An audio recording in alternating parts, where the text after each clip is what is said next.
ዛሬ ጠዋት ከእንቅልፏ ስትነሳ ጥሩ ስሜት አልተሰማትም ነበር። እናም ብርድ እያለኝ ነው ብላ ገላዋን ለመታጠብ ወደ መጸዳጃ ቤት ትገባለች።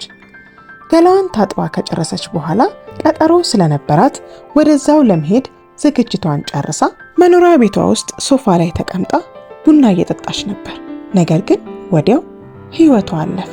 ይህ እጅግ የሚያስደነግጥና ልብ የሚሰብር ዜና ነው።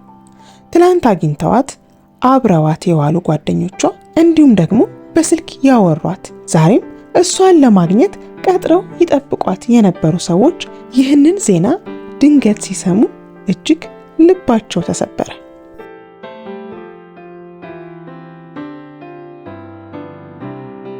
አርቲስት ፍሬህይወት ባህሩ በሀገር ፍቅር ቲያትር ቤት በውዝዋዜና በዳንስ ተቀጥራ ችሎታቸውን በመድረክ ካሳዩ አንጋፋ ከያንያን መካከል አንዷ ነበረች።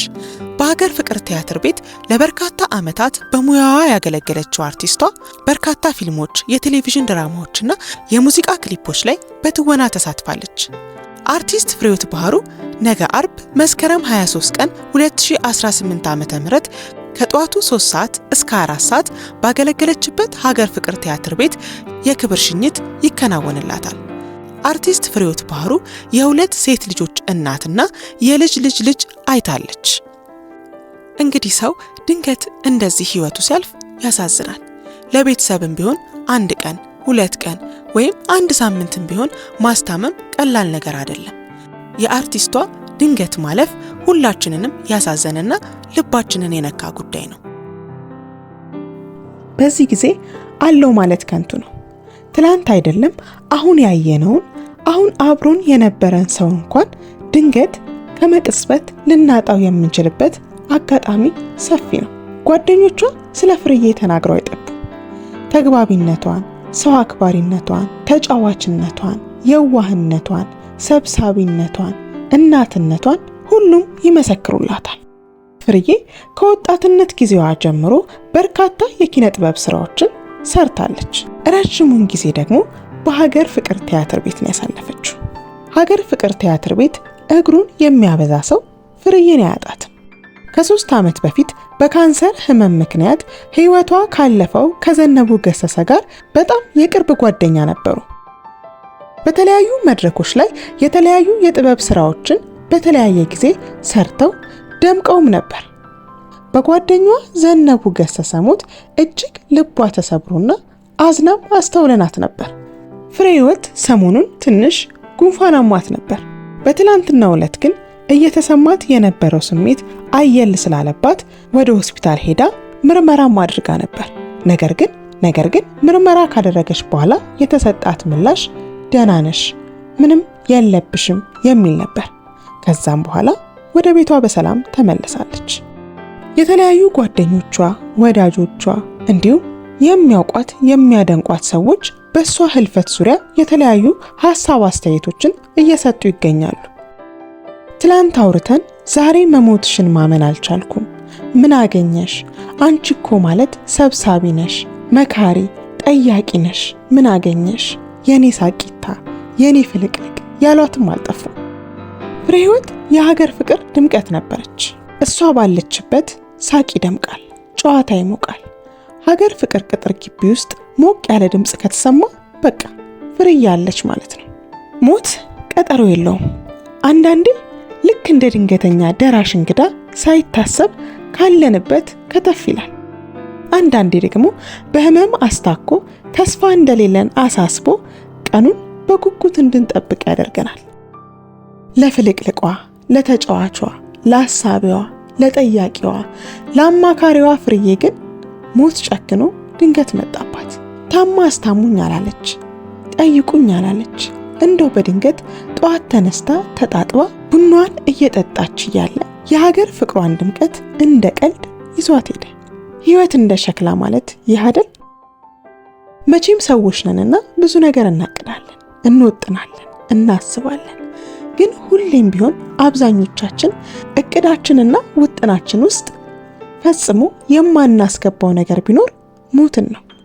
ስንኖር የምንሞት አይመስለንም፣ ግን ሞት አይቀሬ ነውና በተቻለን አቅም ለሰው ብርሃን እንጂ ጨለማ አንሁን፣ ምርኩዝ እንጂ በትር አንሁን። መድኃኒት እንጂ ህመም አንሁን። መቼ ተራችን ደርሶ እንደምንሄድ አናውቅምና ፈጣሪ የንስሐ ዕድሜ እንኳን እንዳይነፍገን አልፈን እንኳን በጥሩ እንድንወሳ ቅን እንሁን። መልካምነት አይለየን ለማለት እንወዳለን። ፍርዬ የዋህዋ፣ ፍርዬ ጠያቂዋ፣ ፍርዬ ሰብሳቢዋ፣ ፍርዬ ፍልቅልቋ ዛሬ ደብዝዛለች። በሀገር ፍቅር ሰማይ ስር ጥቁር ዳመናን ጥላ አልፋለች። ከዚሁ ጋር በተያያዘ እንግዲህ የቅድስት ሥላሴ ቤተክርስቲያን የቀብር ቦታ ክፍያ ጥያቄ አስነስቷል። አንጋፋው አርቲስት ፍሬሕይወት ባህሩ በዘላለማዊ እረፍት ለመሸኘት በቅድስት ሥላሴ ቤተክርስቲያን የቀብር ቦታ ለማስጠየቅ የሄዱ የሙያ ባልደረቦች ከዚሁ ጋር በተያያዘ እንግዲህ የቅድስት ሥላሴ ቤተክርስቲያን የቀብር ቦታ ክፍያ ጥያቄ አስነስቷል።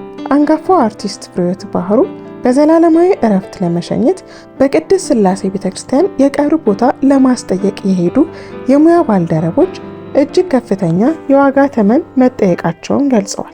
እናም ይህ የዋጋ ተመን በርካቶችን እያነጋገረ ይገኛል። መረጃው እንደሚያመለክተው አርቲስቷ ከባልደረቦቿ ጎን ለጎን እንድታርፍ ምን ማድረግ እንዳለበት ተጠይቆ የነበረ ሲሆን ምላሹም እንግዲህ የሚከተለው ሆኗል። ለቀብር ቦታ የተጠየቀው ክፍያ ፉካ ውስጥ ከሆነ 120 ሺህ ብር መክፈልና የቤተ ክርስቲያን አባል መሆኗን የሚያረጋግጥ ማስረጃ ማቅረብ ይገባል። ግቢ ውስጥ መሬት ላይ ከሆነ ደግሞ 500 ሺህ ብር ወይም ግማሽ ሚሊዮን ብር መክፈል ግዴታ መሆኑን ተገልጿል። ይህም በብፁዕ ወቅዱስ ፓትርያርኩ ፍቃድ መሆን አለበት ተብሏል። ሪፖርቱን ያቀረቡት አቶ ቴዲ ካሳ እንደገለጹት ቅድስት ሥላሴ ግቢ ውስጥ የቀብር ቦታ እንደሌለ የተነገራቸው ሲሆን ቦታ ያለው ጎረቤት በዓለ ወልድ ቤተክርስቲያን መሆኑ ተነግሯቸዋል። ክፍያውን ከፍሎ ለሚቀበር ሰው የቀብር አስፈጻሚ መኪናም ጭምር ማቅረብ እንደሚችሉ ተነግሯቸዋል። ሪፖርቱን ያቀረቡት አርቲስት ፍሬሕይወት ባህሩ ቤተክርስቲያኗን በሙያዊ አስተዋጽኦ አገልግላለች ሲሉ በገንዘብ ምክንያት ይህን ያህል መመዘኗ ተገቢ አለመሆኑን ገልጸዋል። በተጨማሪም ሃይማኖት የሌላቸው ጭምር ገንዘብ ከፍለው በሚቀበሩበት ስፍራ ለቤተ ክርስቲያን ታዛዥ የነበሩ ምዕመናን በገንዘብ ምክንያት መቸገራቸው የቤተ ክርስቲያኑ አስተዳደር መፈተሽ እንደሚገባው አስረድተዋል። ቆሞ ኖሯል ያልተባለው ሕዝባችን ሞቶም መቀበሪያ ሲያጣ ወዴት እየተጓዝን ነው የሚለው ጥያቄ ለብዙዎች ደውል ሆኗል። እጅግ ከፍተኛ የዋጋ ተመን መጠየቃቸውን ገልጸዋል። እናም ይህ የዋጋ ተመን በርካቶችን እያነጋገረ ይገኛል። መረጃው እንደሚያመለክተው አርቲስቷ ከባልደረቦቿ ጎን ለጎን እንድታርፍ ምን ማድረግ እንዳለበት ተጠይቆ የነበረ ሲሆን ምላሹም እንግዲህ የሚከተለው ሆኗል። ለቀብር ቦታ የተጠየቀው ክፍያ ፉካ ውስጥ ከሆነ 120 ሺህ ብር መክፈልና የቤተ ክርስቲያን አባል መሆኗን የሚያረጋግጥ ማስረጃ ማቅረብ ይገባል። ግቢ ውስጥ መሬት ላይ ከሆነ ደግሞ 500 ሺህ ብር ወይም ግማሽ ሚሊዮን ብር መክፈል ግዴታ መሆኑን ተገልጿል። ይህም በብፁዕ ወቅዱስ ፓትርያርኩ ፍቃድ መሆን አለበት ተብሏል። ሪፖርቱን ያቀረቡት አቶ ቴዲ ካሳ እንደገለጹት ቅድስት ሥላሴ ግቢ ውስጥ የቀብር ቦታ እንደሌለ የተነገራቸው ሲሆን ቦታ ያለው ጎረቤት በዓለ ወልድ ቤተክርስቲያን መሆኑ ተነግሯቸዋል። ክፍያውን ከፍሎ ለሚቀበር ሰው የቀብር አስፈጻሚ መኪናም ጭምር ማቅረብ እንደሚችሉ ተነግሯቸዋል።